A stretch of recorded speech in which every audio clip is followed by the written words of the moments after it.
and welcome to day 26 of the challenge. I hope you are well today.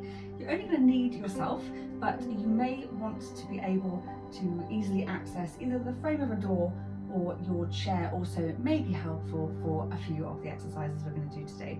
So today's workout, 15 minutes as always, but we're going to be focusing on mobility and stretching today. So hopefully by the end, everything's going to feel a little bit freer, a little bit looser, and there'll be a few things that perhaps you'll see that you can slide into your daily activities that might start to make some of the other movements a little easier too. So we're going to start with the head and we're going to work all the way around the body, fit as much in as possible for the next 15 minutes. So let's start just by coming to a nice, gentle, relaxing standing position. So just want to drop the shoulders down, standing tall. We're going to start with some of these neck stretches we've already done. So dropping the chin down to the chest and then looking up to the ceiling. That's it, tucking the chin, so lengthening the back of the neck and then looking up. And again.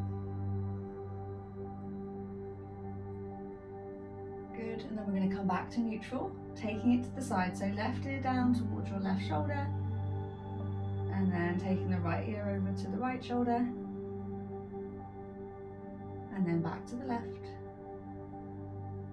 Not forcing it, just allowing your body to feel the stretch and just lengthen to the left. And to the right.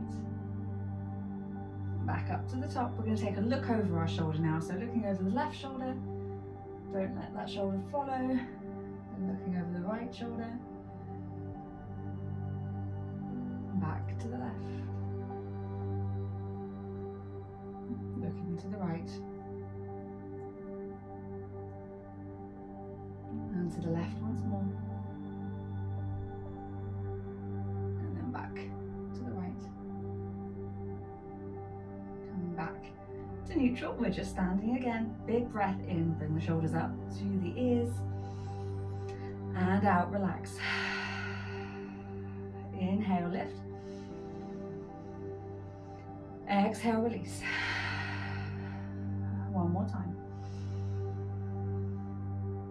And out. We're going to start lengthening through the arms now. So we're going to bring our fingertips up towards the ceiling, breathing in. And as we come out, we're taking it all the way around. So try to draw a nice big circle with your arms, breathing in, reaching up. Out, bringing it back down. One more circle. And then we're going to reverse. So we're going to draw across the same lines if we were imagining that we had a pen. We're following the exact same path, just going the opposite way. That's it, opening up through our shoulders. That's it, good. And I just want you to bring your arms up as if we're going to start our shoulder press. So bringing our elbows back and stacking our wrists on top of our elbows. And now we're just going to open up. So we're going to squeeze our shoulder blades together, which is going to engage and open up our chest, widening all the way across your chest and shoulders. So bring it back, squeeze. So you'll get the squeeze in the back and the expansive stretch across the chest. Good. And then from here, just dropping your elbows down to your back and then back up to the shoulder press start. Squeeze the elbows in, tuck them in towards your back. And again. That's it, good. Bringing it there. So almost like a little fork you're making. And then we're going to roll our hands to come down and then coming back up. Just going to take it to the side so you're rolling, hands point down and then coming back up. You could also do this against the wall. You'll really feel the connection if you do try it against the wall, because it will allow you to feel which parts of your arm are coming into contact. Last time, rolling down and then coming back up. Good. Bringing your arms back down by your side. We're going to take a gentle twist. So we're just going to swing the arms one way and then the other. Just keeping the knees soft. Just getting a nice gentle twist through the spine. Again, not forcing it any further than it wants to go.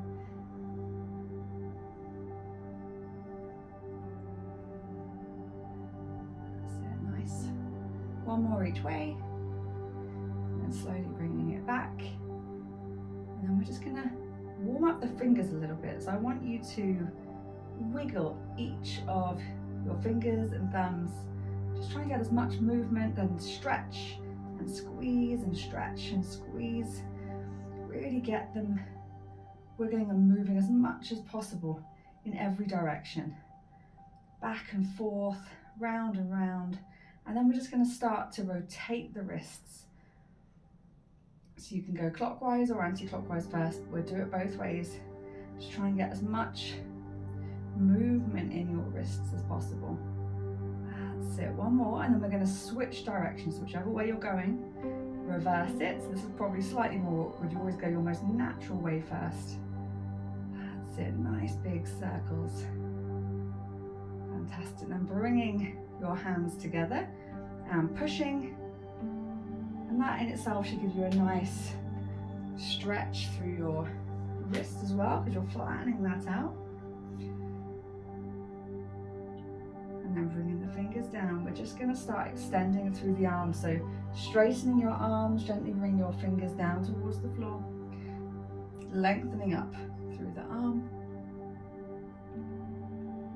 releasing, and then doing the other side, just gently bringing those fingertips down towards the floor, feeling the length through the arm as you're straightening. Good, gently release. Just bringing your arms down, give them a little shake. We're just going to start getting the hips moving a little bit more now. So you may want to use your chair for this one. We're just going to start by lifting that left knee up, just bringing it as high as you can. So this can be practicing your balance, or as I say, you can just hold on so that you can really focus on just bringing that high knee up as high as you can, squeezing up. That's it.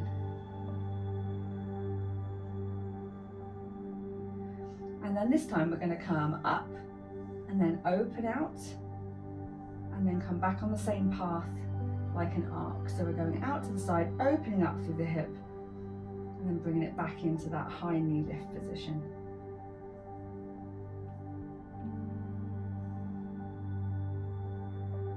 That's it, and then we'll do the same on the other side. So start by just lifting your right knee up, each time just as high as you can. It might become easier as things start to loosen. Lovely. Squeezing up. One more time.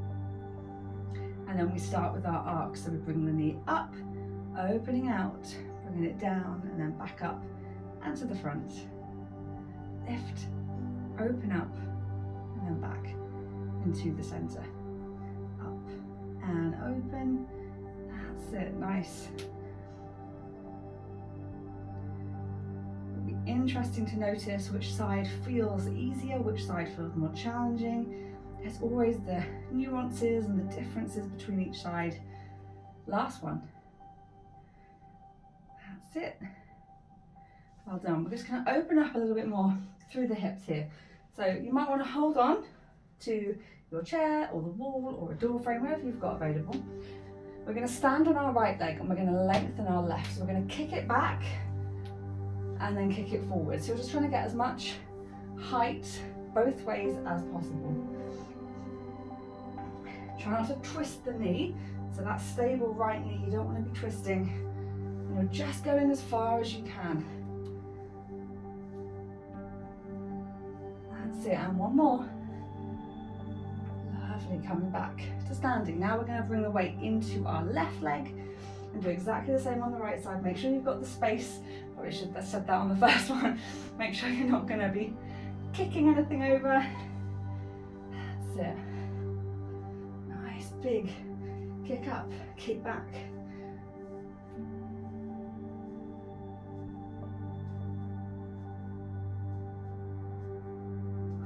and last one. Well done. Now we're going to bring it into a nice deep squat. So this is going to give us a nice stretch. This is the point where you may want to use your door frame because it gives you a good solid foundation. I'm going to use the chair. So we want to sit back into our heels. So it might just help to have that hold of your chair as you do this. So we want to keep ourselves in that nice low squat. Now I know often the hip flexors and tightness in either the ankle, the knees, the hips can stop this. So first of all, I want you to try and sit back on your heels.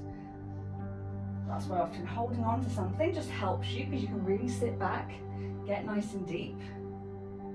And I know this one can be really challenging. If you're finding you just can't get your foot flat, often what can happen is you can focus on one side at a time. So switching your weight from one side to the other, so it gives you a chance to have one foot flat at a time. So that's what I want you just to do if you're finding you just cannot sit back as low as you want to be getting. So to just start to mobilize through your hips and then just sitting back, really sitting your weight back so you can feel your hips working hard. Just going to hold it here. I know sometimes this can get intense. If you need to just step up, release, and then try and come back down, please do. Just holding it there. That's good. And then we're just going to come back up to standing. Again, a little bit of a shake out. We're going to come up onto our tiptoes now for some calf raises. You want to come up as high as possible. So we're really getting a nice stretch. We're really getting the ankles moving. We're lengthening the foot, letting the toes spread and grip. That's it. The goal of this is to get as much range as possible. So really squeezing up to the top and then controlling it back down. That's it. Just going to do a couple more of these because the real focus is getting that wonderful stretch. Now, I want to do a little bit more with the ankles because I know there can be often a lot of stiffness. So again, you might want to hold on. We're going to bring our weight into our right foot so we can bring our left foot up. And then I want you to point your toes and then flex your toes. Point your toes and flex your toes. So you get that nice straight line and then you're coming up and flattening the foot. That's it. One more. And then same, bringing the weight into the left side, and then we point the right foot and then flatten it out. Point the right foot and then flatten. Good, squeeze. That's it. And one more time. And then we're going to draw almost like a windscreen wiper with our ankles. So we're taking it back into the right foot so we can bring our left foot up, and you're going to take it across one way and then the other. If you're finding you can't quite concentrate on this one, we can do this from a seated position. So you can go flat, and in fact you can even do it at the same time. You can take them opposite ways and then draw the toes together. You're just trying to get as much movement in your foot and your ankle as possible. So a little bit of sidewards. You might find it has more freedom on one side than the other. That's it, good. One more time. And then just bringing it round so that we can have a little stretch of our quads. So another great one for this is when I have shown you before in previous workouts. So big step forward with your left foot, keeping the right knee on the ground, hinging through your pelvis and getting that lovely stretch all the way down there. These are the same shapes we're making when we're doing lunges, so it's actually a really useful practice to get yourself into these positions. Just breathing a little bit more freedom and comfort into our joints and into our muscles, which will in turn make lunges that little bit easier. Fantastic, good. And then bringing the left knee down, bringing the right foot forward again, just holding that nice lunge position, getting that nice opening.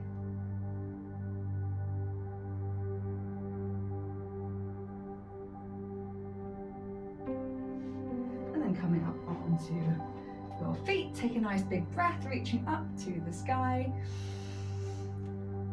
And then we're going to take it into our forward fold. That's it, good. A little bit of a hang down just to release. And then slowly rolling it back up. Another big breath in and out. Thank you for joining me for today's workout. I hope you enjoyed that, a little bit different, and hopefully you felt the difference with some of the movements we performed today. I'd love to know how you get on, so please do comment below, and I'll be back tomorrow with a full body workout. See you then.